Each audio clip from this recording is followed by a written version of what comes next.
নমস্কার, কেমন আছেন সবাই? রামানন্দ রান্নাঘরে সবাইকে স্বাগত। আজকে বানাবো হচ্ছে নিরামিষ পেঁপে মাংস। তার জন্য দেখুন, পেঁপেটাকে কেটে নিয়েছি পুরো মাংস সাইজের মতো।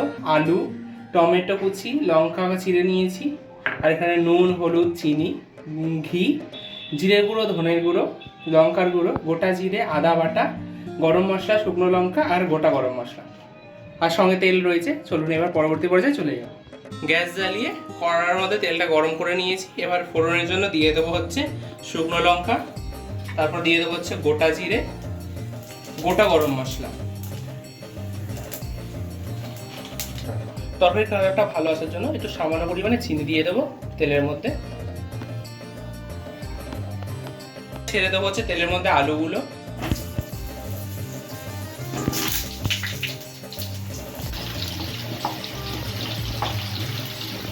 এবার আলুগুলোর পরেই দিয়ে দেবো হচ্ছে পেঁপে।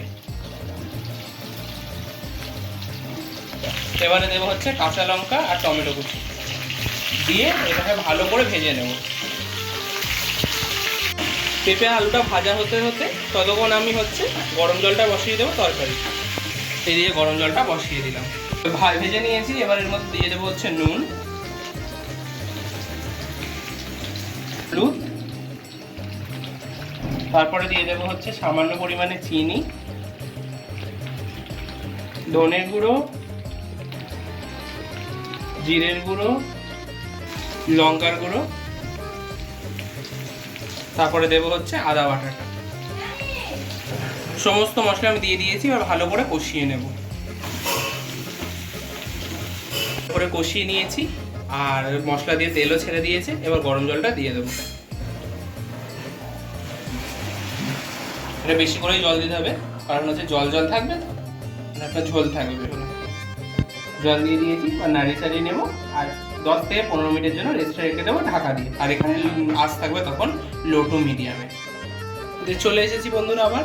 তো হচ্ছে দেখতেই পাচ্ছেন পেঁপে ভালোভাবে সেদ্ধ হয়ে গেছে আর পেঁপে মাংসের ঝোল রেডি হয়ে গেছে। এবার দিয়ে দেবো হচ্ছে ঘি, গরম মশলা। ঘিটা দিয়ে দিলাম, দিয়ে দেবো এবার। আর নামানোর আগে একটু সামান্য চিনি দিয়ে দেবো, দিয়ে নামিয়ে নেবো। এবার নামিয়ে নিয়েছি আমাদের নিরামিষ পেঁপে মাংস। আপনারাও এইভাবে বানিয়ে খাবেন। নিরামিষের দিন অসাধারণ একটি রেসিপি। আর আত্মীয় পরিজনকে খাওয়াবেন। আর ভিডিওটি কেমন লাগলো জানাবেন কমেন্ট সেকশানে। আর একটি লাইক, কমেন্ট আর শেয়ার করে দেবেন। আমাদের চ্যানেলের পাশাপাশি থাকবেন। Thanks for watching.